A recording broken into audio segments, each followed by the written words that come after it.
Good day, everyone. We are Group 5 of 1 Bshm-A, and we will present to you the Tivoli and Mamanwa. Let's start with Tivoli. Tivoli is a landlocked municipality in the coastal province of South Cotabato. The Tibuli live in the long houses that are built on 6 foot steel. Ang bahay po ng mga Tibuli ay may taas na 6 na talampakan mula sa lupa at gilid na may taas na humigit sa 3 talampakan.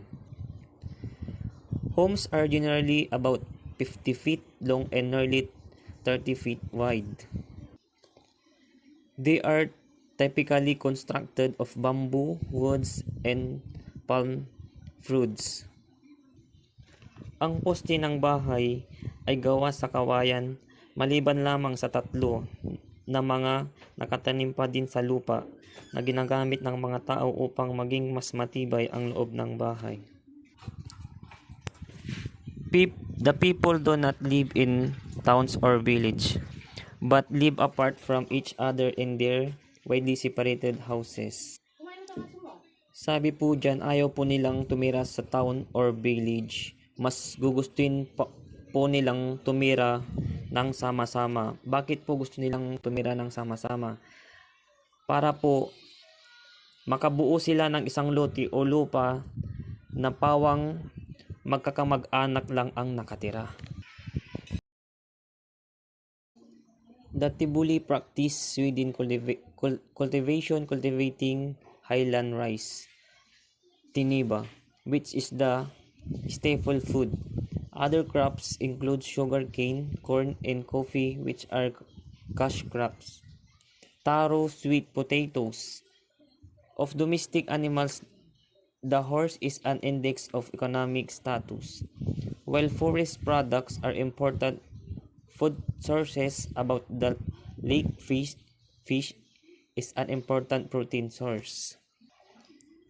Sabi po dyan sa una pong sentence, nagsasanay po ang mga Tibuli sa isang lugar ng lupa na malinis para sa paglilinang sa pamamagitan ng paglaslas at pagsunog ng mga halaman upang taniman ng highland rice na isa din sa kanilang pangunahing pagkain. Tivoli has been noted for their backloom textile, tinula woven from tidal abaca fiber. Nationally popular too are their personal ornaments made of multicolored beads. Their embroidered blouses and hats. Small household industry have grown about their cast brush, bolos, handles, figurines, and betel nuts containers, and other ornaments, using the lost wax process. Their kinship system is bilateral. There is a male bias which the father as the dominant figure in the household enjoyed an extended family. The oldest male are dominates. The oldest male child takes over their dominance upon death of the father. If there is no Saxon Lumulus practice whereby the father's eldest brother assumes the wife and weight of the deceased, Tibuli believe in a great pantheon of gods. The two most important are Kadaula Sambad and Bolonla Mogo. They supposedly give birth to the lesser gods, who either bestow benefits on people or afflicts them with bad lucks of ailments. The Tibuli place large wooden statues of the gods in their homes and field. They frequently offer foods and liquor to the gods for appeasement. Material culture. The Tiboli culture is richly connected with with and inspired by nature. Their dances are mimic from the action of animals such as monkeys and birds. The Tiboli have a rich musical culture with a variety of musical instruments. But the Tiboli music and songs are not meant for entertainment only. The tribal songs are a living contact with their ancestors and source of ancient wisdom. Next, the Tiboli believe that everything has a spirit which must be respected for good fortune. Bad spirits can cause illness and misfortune. Next, the tinalak is used in every important life event of the Tiboli, from birth to marriage to death. This and the belief that it is a gift from nature and their gods makes the entire tinalak tradition a vital part of their culture. In addition, the Tiboli people usually mark their bodies and forearms with tattoos which reveal hakang or human, bekong or animal, and lego bed or zigzag geometric patterns. They believe that these tattoos glow after death and serve as their light to guide their Tiboli journey to the afterlife. Historical events or important events. First, Moninum is a fest of marriage renewal, healing, and offering to appease the spirits. The celebration starts with the process of measuring by the hands called Dimangaw. This is the same process performed by the Tao Dimangaw or shaman. When he finds a lifetime partner for a Tibuli child, the bride's and groom's families prepare for the fest separately, the bride's skin. So this Moninam ritual is the grandest wedding rites of the Tiboli. Naniniwala sila na once na kinasal ka, is makikleanse ang spirit or soul mo. So it is literally means the fest of making wine from sugarcane. So it is a day of feasting and drinking of wine. And dito rin sa ritual na ito makikita or malalaman kung gaano kayaman ang isang tao. So next is the Hilabong Festival, which means never-ending joy, is celebrated every November in memory of Tiboli tribes' rich culture and their famous lake, Cebu. They also use their precious cultural instrument like the higalang, kumbing, and kilintang. So, Hilabong Festival is held to celebrate the Tiboli culture. So, kung papaano po nila ito sineselebrate is, nilalagyan po nila yung street nila ng mga ethnic designs with striking red and deep black colors. So, it is represent the indigenous Tiboli culture. Red represent the bravery and love. And black is for the soil, the source of life. So, last is the Tinalak Festival. Tinalak Festival showcases the renowned Tinalak cloth of the Tiboli tribe, intricately crafted by the dream weavers. This is celebrated every July at the city of Coronadal, where the people are dressed in their respective cultural attires and showcase their provincial trademarks through street dance competition. So, Tinalak Festival represent the reown of Tinalak cloth of Tiboli tribe. So, sa Tinalak Festival na ito is nagkakaroon ng street dance competition. So, yung mga sumasama po sa street dance competition is may trademark kung saang probinsya sila galing. So, it is celebrated every July at the city of Coronadal. Social organization. Tiboli society is ruled by a datu who assumes several roles. He has social, economic, religious, and political functions. So, sa Tiboli po, ang tawag po sa namumuna sa kanila is dato. Pagdating po sa mga ethnic. Compare po to us, pag sa atin po is barangay captain. There are a number of datus in the Tiboli society with varying degrees of power, fame, and status achieved or ascribed by the datus to themselves and recognized by their followers. So, kadalasan po sa mga nagiging datus sa Tiboli is yun yung mga may makapangyarihan, mayaman, at kilala po sa lugar nila. Kaya po nare-recognize sila as datu. Issues confronting the IP groups. Many of Tiboli were forced from their land in the lowland areas and into upland regions, limiting their agricultural production and economic security. Market for cash exchange were established. Buying and selling station and drying and shelling operation for rice and corn production were created.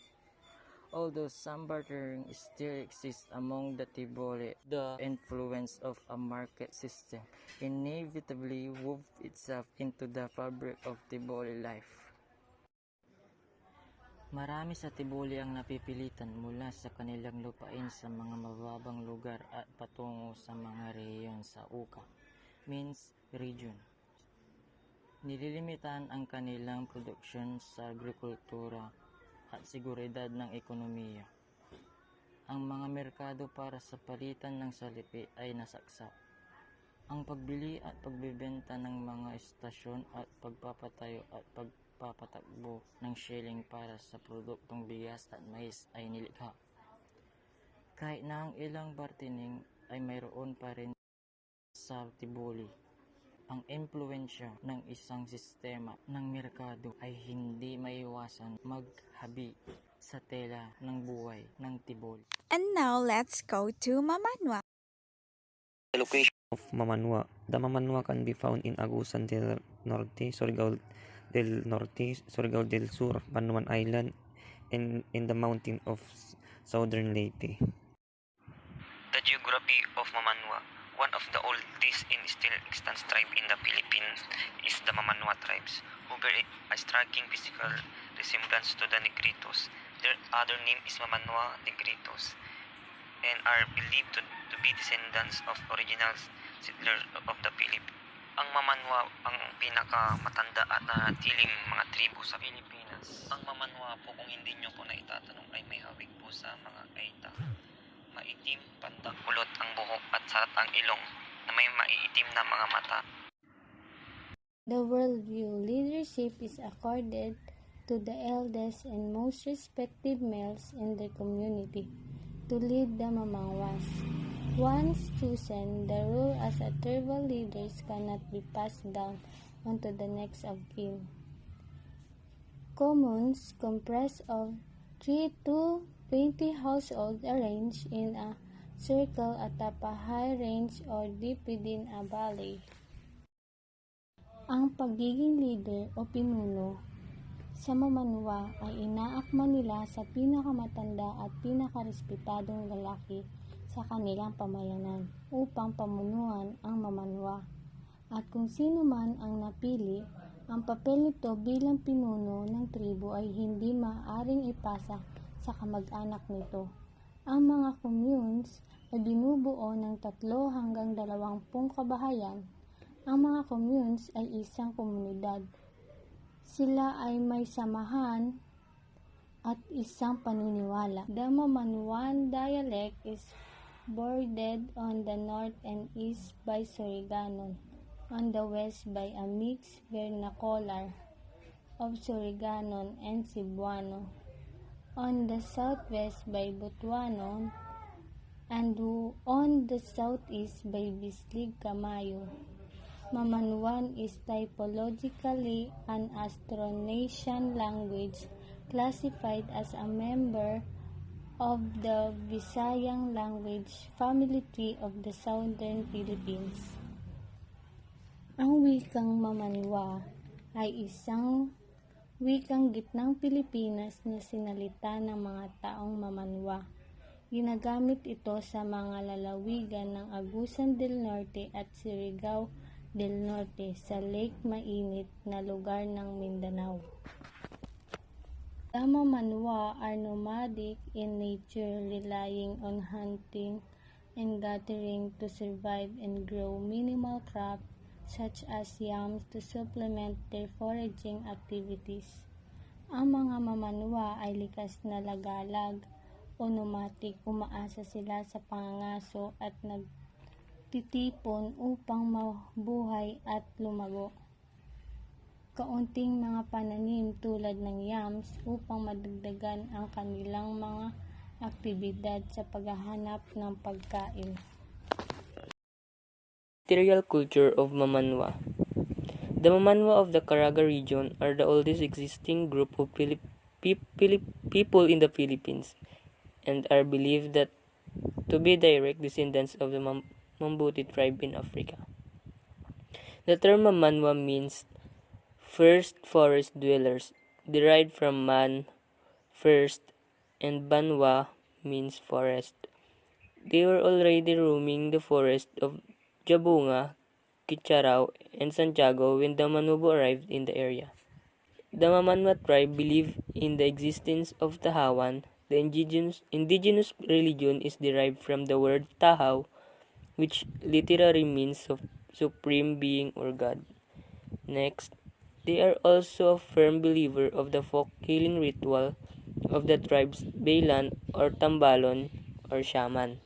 In Lake Surigao del Norte, the Mamanwa tribe, also known as the Lumad, the Mamanwas believe in Anitos, Babaylan or healer, and the Tahaw or the supreme being. Tahawan is the ritual. The ceremony of merrymaking are still practiced now. The Baylanon is the shaman or the diviner and performs curative rituals such as kahimunan, pangapog, pangatob, as well as chants or totem. The totem of the Bagani reflects the charisma, experience of the sage Bagani in protecting the village. Next, Mamanwa is a grammatically conservative language retaining a tripartite distinction in its articles, which elsewhere is only preserved in some of the Botanic languages. Social organization of Mamanwa. They live in a community with very lively oral or literary traditions, worldviews, and indigenous leadership practices. Sila po ay nakatira sa isang komunidad na buhay or kanila pa rin ginagawa ang kanilang mga tradisyon, mga indigenous leadership practices, pati na rin ang kanilang conception sa mundo. The paper delves in the narratives of the Mamanwa village institution or traditional leaders and leadership rituals. Yung paper is tinatalakay niya yung mismong pamumuhay na pamamaraan ng mga taga Mamanwa village kung paano sila mag-lead as leaders at ang kanilang mga rituals. The said Mamanwa institution reflect values such as respect for the elders and the environment and village cooperation which need to be preserved as part of Filipino national heritage. Ang nasabing mga institusyong Mamanwa ay sumasalamin ng mga pagpapahalaga tulad ng paggalang sa mga nakakatanda at ang kapaligiran at kooperasyon ng nayon na kailangang mapanatili bilang bahagi ng pambansang pamana ng Pilipino. Historical event or important events of Mamanwa. The institution of Dakula. The Dakula, as a tribal institution, is the most respected institution in the Mamanwa society. So, Dakula is their chieftain or leader sa kanilang village at sa grupo ng Mamanwa society. At siya yung pinaka-respected sa kanilang institution. A Dakula can be a woman. If the said woman displays leadership traits and highly respected in the village, she can be a Dakula. Dakula also can be a woman. Therefore, dito sa Mamanwa, this illustrates that they have wide practice of gender equality in Mamanwa land. At sa Mamanwa, kapag ang isang babae ay nakakitaan ng displays leadership traits and highly respected in the village, she can be a Dakula. Dakula is the most trustworthy in the village. So, yung Dakula is siya yung pinakamas naaasahan. Like, for example, in case na may problems sa kanilang groups, sa mga ganun po. Although there is no formal schooling of the Dakula, a Mamanwa man or woman who has achieved a higher education has more chances to be instituted to the office. So, kahit na walang formal schooling sa pagiging Dakula, yung mga Mamanwa na may matataas na natapos, siya rin yung mas may mataas na chance na ma-assign o maging isang dakula. So a dakula is a very crucial and important for he or she is the leader duly recognized by the civil authorities. Further, he or she leads the village in welcoming visitors of dignitaries like elected officials in the local government units or LGUs. Yung dakula naman, siya yung nagwe-welcome ng mga visitors or dignitaries like LGUs sa kanilang land or kapag may nag-visit sa kanilang village. The kahimunan is the grand festivity in the Mamanwa land. It is offered when welcoming an important person in the town or province. So, ang kahimunan ay ang kanilang grand festivity. At pinagdiriwang din nila ito kapag sineselebrate nila yung successful installation ng kanilang newly elected dakula, or it is offered when welcoming an important person in the town or in their province. There is a great feast of the celebration where more than 2 pigs were slaughtered. So sa kanilang great feast, nagkakatay sila ng more than 2 pigs at ginagamit nila ito for their offerings. The kahimunan started with a prayer of the main bailano, called Panawag-Tawag. After his supplication, the three associates, the bailanon chanted the Tud Kang Daan Malaaser Inin Tribo. Narration of the oral history of Mamanwa. So, yung bailanon or called panawag-tawag, siya yung nangunguna sa sasagawan ng kanilang rituals. His supplication, the three associates, the bailanon chanted. So, yung Tudang Kang Daan Malaaser Inin Tribo, yun yung ginagamit nila for their rituals. O yun po yung idinarasal nila para sa kanilang kahimunan. Issue confronting the IP group. The lifeway of the Mamanwa is founded on the slash and burn cultivation in small patches and minimal wet rice agriculture. Food gathering is heavily relied on. Parang sa malalaking food gathering na po sila nagre-relay ng pagkain nila. The bow and arrow, which has once important in hunting, is no longer used. So, di ba po, yung mga Mamanwa is pangunahing kinabubuhay nila is panganga. So, ngayon po, hindi na po nila yun ginagamit kasi hindi na po nila ginagamit yung bow and arrow. Patron-client relationship with members of the surrounding group operate to some extent to provide them with sometimes needs. So, parang sumasama na po sila sa mga iba't ibang grupo para ma-provide po yung pangangailangan nila. Settlements are generally small, numbering from 3 to 20 households in high ridges of valleys. The houses are usually arranged in a circle traditionally. Dwellings are without walls.